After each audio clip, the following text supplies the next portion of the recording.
The C-SPAN networks bring you long-form public affairs programming from the nation's capital and are a public service of your television provider. C-SPAN, created by cable. Thank you. Thank you. Thank you. Please remain seated. That's not necessary. Thank you very much. Please, Mr. President, don't stand. That wouldn't be right.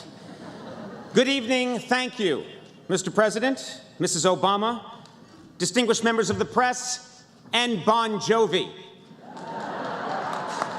Yes, it's an honor to share this stage with the President. When you think about it, the President and I are a lot alike.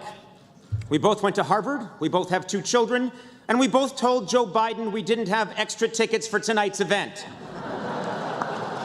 We also have something else in common. Like the President, I too recently got in some hot water by talking about a public official's good looks.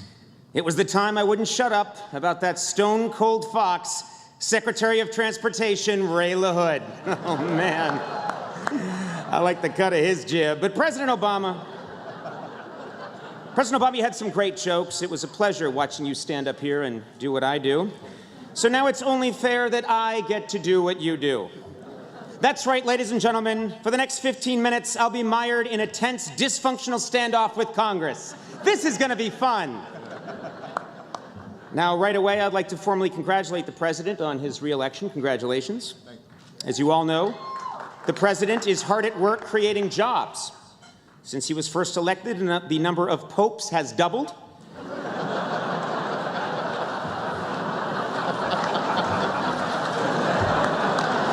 And the number of Tonight Show hosts has tripled. Congratulations.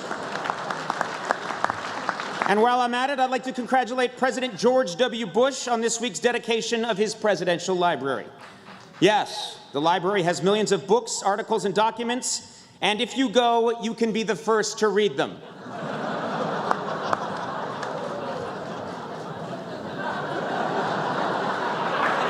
You can't hurt me.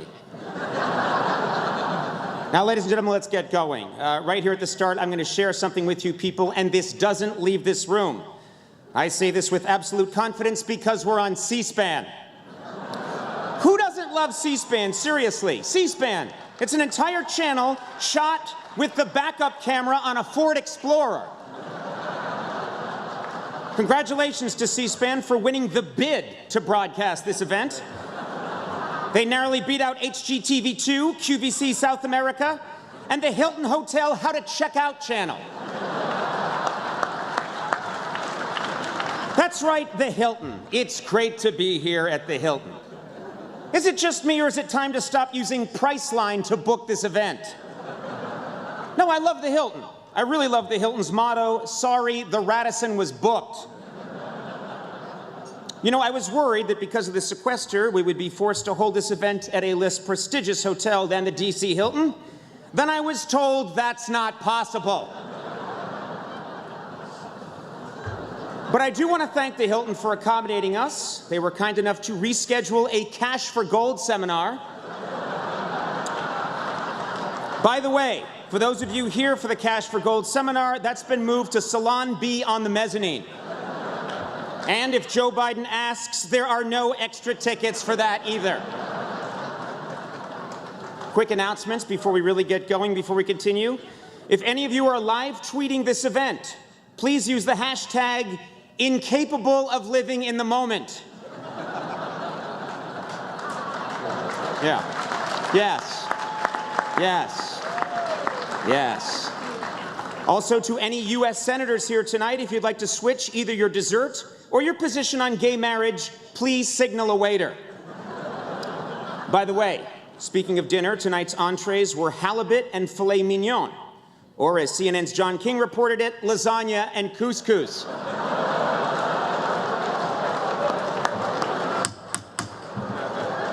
There's a gavel here, and I don't know why. Here's a fun fact about tonight's food. Everything you ate this evening was personally shot by Wayne LaPierre. Don't worry, it was during a home invasion, though. The fish came in through the window. That wasn't peppercorn, that was buckshot, ladies and gentlemen. Incidentally, you may not know this, but Wayne LaPierre is merely the executive vice president of the NRA. Which begs the question, how freaking crazy do you have to be the actual president of the NRA?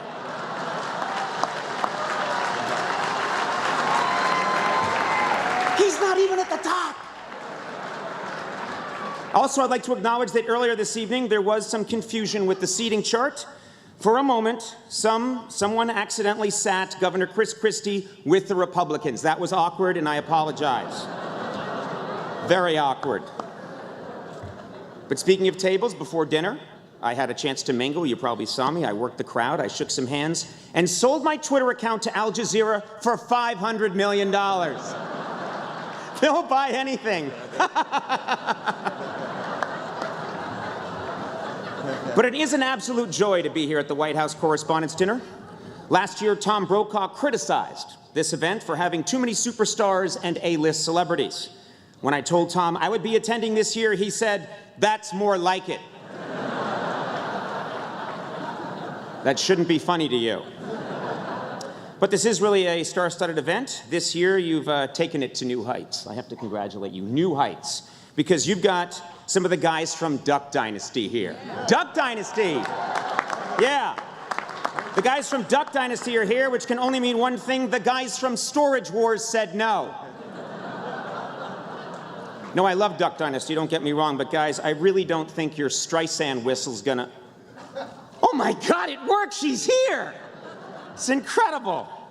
I always hated that one. Hey, now as some of you know, this is my second time speaking at this event. I was last here 18 years ago, back in 1995. A lot's changed since then. Today you can get real-time information on world events from something small enough to fit in the palm of your hand. Back in '95, we called that George Stephanopoulos. I can't see if George is here because there's a crouton in the way.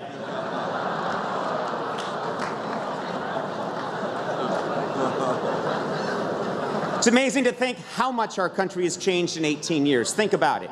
If in 1995 you told me that in 2013 we'd have an African-American president with a middle named Hussein, who was just re-elected to a second term in a sluggish economy, I would have said, oh, he must have run against Mitt Romney.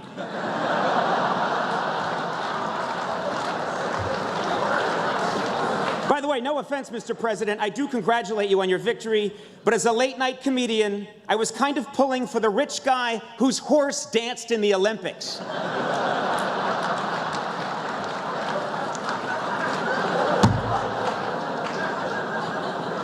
The demographics of this country have been rapidly changing over the past 2 decades, and I look forward to hosting this event 18 years from now. Then my opening line will be, Buenas noches, es un honor poder hablar en esta escena de los corresponsales de la Casa Blanca. Sí, especialmente al presidente Mario López. But my prior experience has taught me how these dinners work.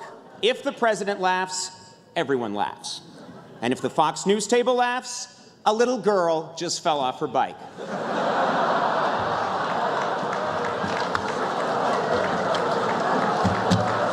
How you doing, Bill? Yes, all the Washington news media here tonight, including the stars of online journalism. I see the Huffington Post has a table, yeah. Which has me wondering, if you're here, who's covering Miley Cyrus's latest nip slip? Who's assembling today's top 25 yogurt-related tweets? 7 mistakes you're making with bacon. That's a real one, and you should be ashamed of yourselves.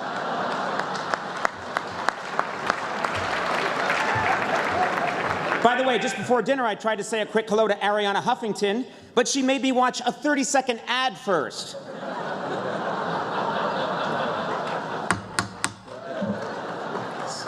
Yes, a lot of online stars are in the room, but unfortunately, Matt Drudge couldn't make it.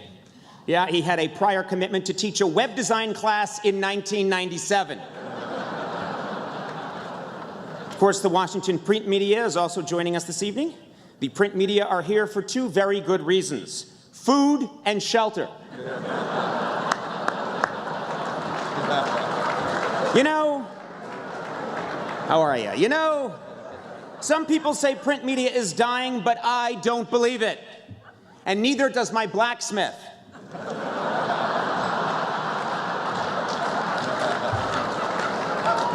You gotta meet Zachariah, he's great. Man, rough year for Newsweek, which after 80 years published its last print issue. Yeah. Time magazine might be gloating, but they really shouldn't, because Time will outlive Newsweek the way Juliet outlived Romeo. Read the play, it's very smart.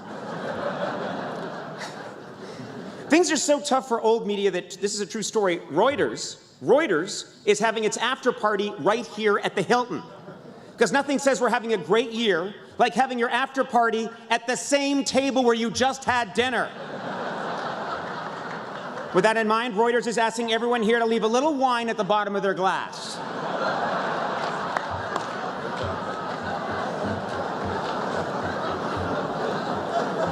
And to be fair, print media still has a big star in Bob Woodward, okay? Gotta give it up for Bob Woodward, yeah? Yeah? Yeah, earlier this evening, a waiter asked Mr. Woodward if he wanted regular or decaf, and he said, "Stop threatening me."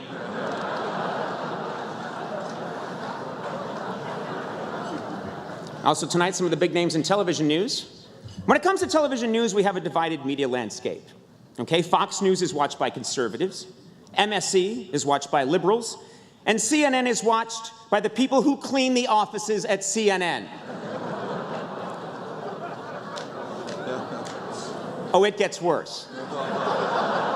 CNN's ratings are so low, now when the logo comes up, James Earl Jones says, "You're watching CNN?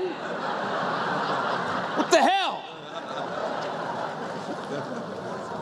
I have to say, in the past few years, CNN has made some very odd moves. For example, they replaced the popular Larry King with one of the scheming footmen from Downton Abbey.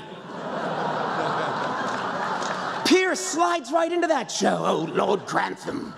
Oh, you'll get yours, Lord Grantham." Hey, it's good to see my old friends at MSNBC. MSNBC's Chris Matthews is here. Chris Matthews has the only show where the commercial exists just so they can wipe the spittle off the lens. By the way, during the Boston coverage on MSNBC last week, Chuck Todd stopped a pundit from speculating on unverified information. Now, there's no joke here. I'm just letting the people at CNN know that you can do that. This is a learning experience. Hello to Fox News star Bill O'Reilly. Bill's become quite the author. He's had 2 recent bestsellers, Killing Kennedy and Killing Lincoln. He also wrote a book that was not nearly as popular, The Natural Peaceful Death of Taft. What were you thinking? The truth is, Bill O'Reilly, and this is true, is now working on his next book due out this fall. This time, it's about the killing of Jesus. It'll be the first time in history Jesus' death is blamed on Obamacare. 2 quick shout-outs to PBS and NPR. Now, PBS, yes, PBS. Those PBS people love to party. Guys, if you get lucky tonight, be safe, wear a tote bag. It works. You gotta love NPR. NPR is still the #1 source for news delivered as if there's a toddler sleeping in the next room. Shh, watch me sing, shh. NBC News is in the house. Good Lord, they've had a rough go of it, huh? The Today Show let go of Ann Curry. After being told, Ann Curry said, "Let me get this straight. Al Roker tells the world that he crapped his pants at the White House, and I'm getting fired? Al's the reason there are no more tours at the White House. They're still hosing it down."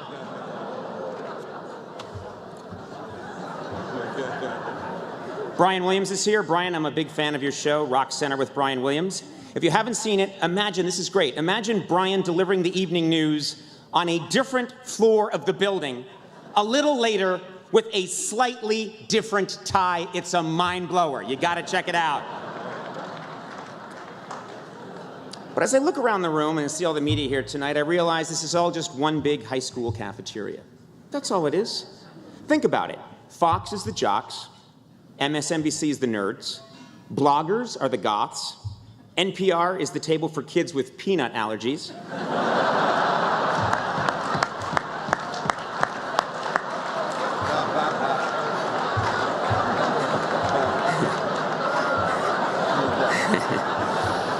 Jazeera is the weird foreign exchange student nobody talks to. And print media, I didn't forget you. You're the poor kid who died sophomore year in a car crash. Yeah. Cheer up, we dedicate the yearbook to you. Of course, probably the biggest story that people in this room covered this past year was the Republican failure to recapture the White House. Hard to believe the Republicans didn't fare better in the election with the support of celebrities like Ted Nugent and Meatloaf. I guess they overestimated the number of voters who still drive carpeted vans.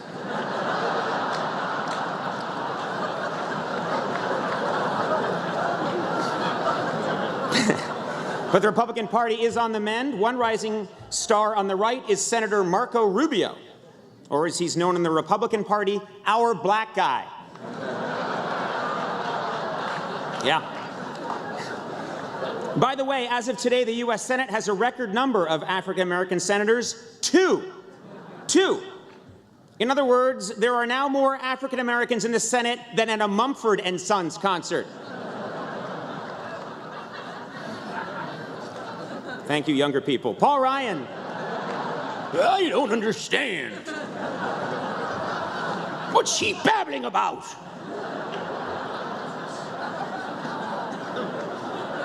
Who's this man? Paul Ryan recently, he really burst through last year when he ran for vice president. After the election, Ryan said President Obama was reelected because of the high turnout of urban voters. Then when he was asked just how he liked his coffee, Ryan said, no milk, no sugar, just urban.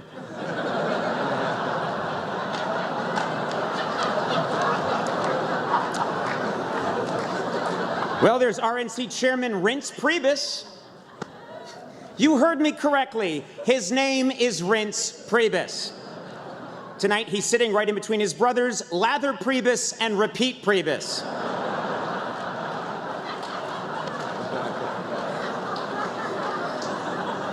House Majority Leader Eric Cantor is here, or as I like to refer to him, yet another Jewish Republican from the South.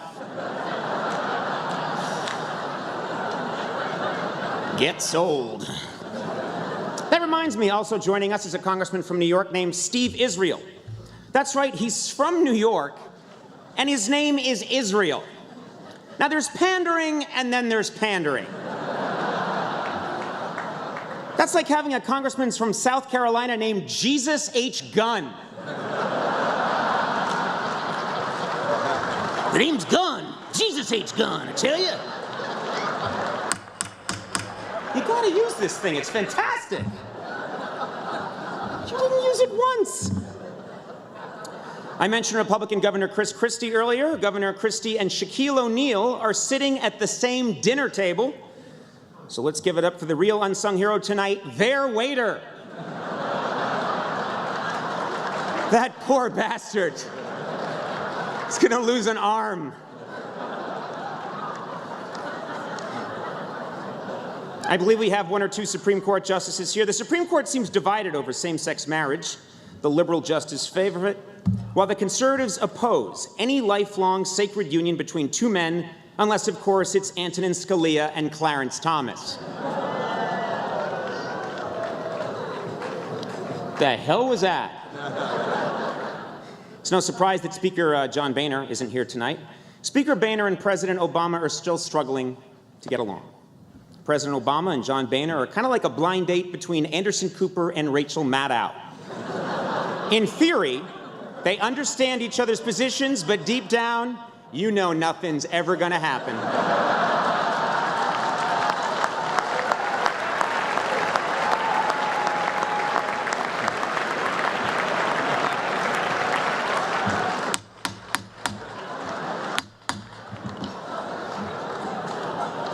Speaking of nothing happening, we're all hoping, of course, that nothing happens with North Korea. And that got me wondering, what is with Kim Jong-un? Now, in the past, we've had really scary enemies like Saddam Hussein and Hitler. Now suddenly our nemesis is a pouty teenage boy who dresses like Rosie O'Donnell at the Emmys. Kim Jong-un doesn't understand that we aren't afraid of him. What that guy doesn't get is that we already have an unstable peninsula that will ultimately bring down America. It's called Florida. Yes, it is. Yes, President Obama has a lot on his plate right now, but he's now at that very nice stage where there are no more secrets left to come out about him. We all know that as a child, he lived in Indonesia, he studied at a Muslim seminary, and occasionally ate dog. So clearly, from the beginning, he was a kid who had his eyes set on the U.S. presidency. Check, check, and check. Here I come. Now, I know the relationship between the president and the press can seem a bit strained at times. Some in this room have even accused the president of being distant and aloof. When I asked the president about it earlier, he said, "Oh," and then walked away.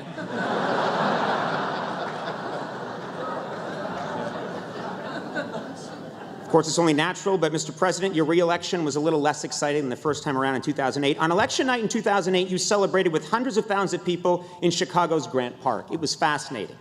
This time around, you split a char dog with David Axelrod at the Wiener Circle. It just didn't have the same buzz. And by the way, I have a question, and I think some of you also have this question. It's been several months since you were re-elected, sir. So I'm curious, why are you still sending everyone 5 emails a day asking for more money? You won! Do you have a gambling problem we don't know about? Did you put it all on Gonzaga? You did, didn't you? He did! President Obama has already made a lot of changes in his second term. Sir, you recently appointed John Kerry and Chuck Hagel. Very smart move. You appointed the only 2 people in the United States who look even more tired than you. It's a great strategy. Mr. President, you're going to leave office as a very young man, and yet the presidency has taken its toll. I don't want to alarm you, sir, but you're starting to look like a judge on Law and Order. Just say you're on thin ice, counselor. You could have that part right away. Seriously, Mr. President, your hair is so white, it could be a member of your cabinet. He can handle it. Speaking of the cabinet, the president recently picked his new Treasury Secretary, Jack Lew. It gives me great joy to know that if the president ever has to let him go, he'll get to say, "It's not Lew, it's me." But the quote I hear the most about the president is that he's always the coolest guy in the room. That's what everyone says. He's the coolest guy in the room. All right, but here's my question. Who else is in that room? It's not hard to be the cool one when the other guys in the room are Biden, Hagel, and Kerry. I'd be cool, too, if I was stuck in a room where Tom Vilsack is showing Stephen Chu how to do the Harlem Shake.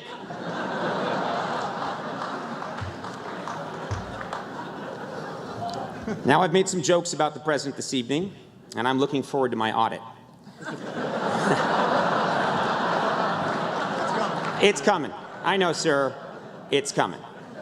But I would like to take a moment here and change gears and say something to the president regarding the events of the past 2 weeks. Some of you may not know this. I grew up in Boston. My parents still live there.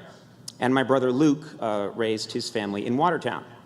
And I'd like to take this opportunity to thank you, Mr. President, for visiting that great city and helping its people begin to heal with your inspiring new words. It made a huge difference.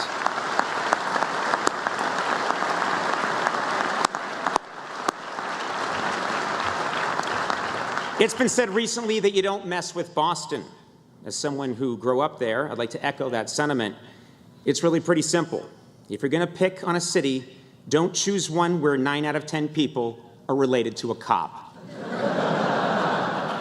Don't do it. It's stupid. And that includes myself. I have one more thing to mention before I go. Everyone's obsessed with Washington these days. You all saw how you went crazy for House of Cards, Homeland, and of course this event tonight. Hollywood can't get enough of your world. Well, tonight I'm excited to announce that Turner Broadcasting is going to make a major television miniseries about the big power players here in Washington. They just finished the casting, and I would like to announce who is going to play who. This is big. Vice President Joe Biden is going to be played by Bob Barker.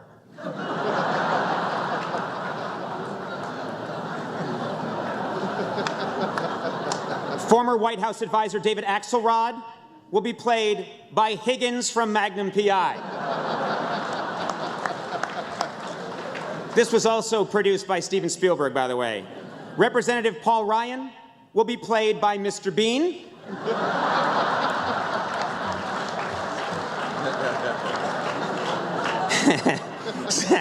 Senator Chuck Schumer will be played by Grandpa Munster.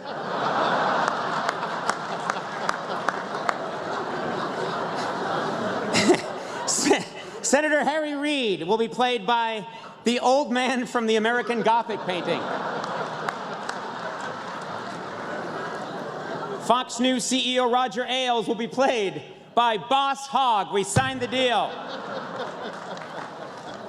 Speaker of the House John Boehner will be played by Tan Mom.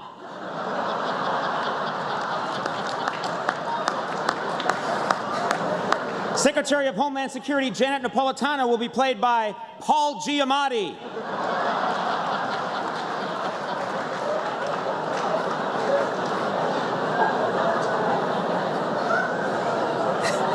Former White House Chief of Staff and Chicago Mayor Rahm Emanuel will be played by Stewie from Family Guy.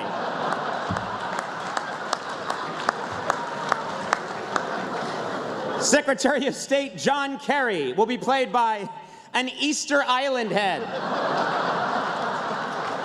I cannot tell those two apart. Supreme Court Chief Justice John Roberts will be played by Buzz Lightyear. Senator Mitch McConnell will be played by Dame Edna.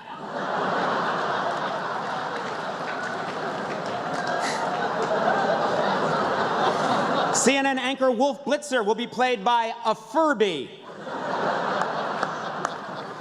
NRA Executive Vice President Wayne LaPierre will be played by the face melt guy from Raiders of the Lost Ark. And finally, White House Press Secretary Jay Carney will be played by Ralphie from A Christmas Story. Ladies and gentlemen, this is a huge honor. Thank you very much. Thank you.